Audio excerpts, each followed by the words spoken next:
आज आमे चूड़ा घसा रेसिपी शिखा। एथिपाई सामग्री गुड़िक होउछि कंचा चूड़ा, कोराइतबा नड़िया, गुआ घी, चीनी, काजू किशमिश और गुजराती। तेबे चलंतु प्रस्तुत करनेबा चूड़ा घसा।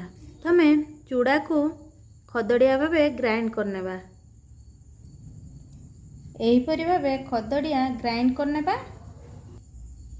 एबे याकू गोटे थाली रे ढाली दबा। एथिरे 2 चम्मच घी दे दबा। एबे एथिरे स्वाद अनुसार चीनी दे दबा। एबे याकू भल भावे गोलाई दबा।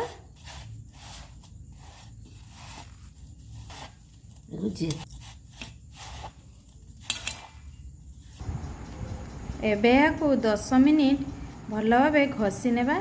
एही प्रकार घसी नेबा। देखंतु चूड़ा केमिति झुरझुर हो जाइए, चीनी सब मिल जाइए। एबे एथिरे नड़िया कोरा, काजू किशमिश दे दबा। याकू भल भावे गोलाई नबा।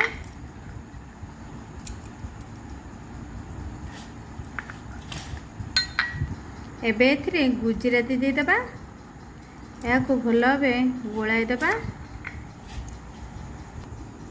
एबे हमारा प्रस्तुत हो गला चूड़ा घसा। नुआ नुआ रेसिपी शिखा मो चैनल को सब्सक्राइब करंतु, लाइक एंड शेयर करंतु, कमेंट और सजेशन देवा को भूलिबे नहीं। Thank you.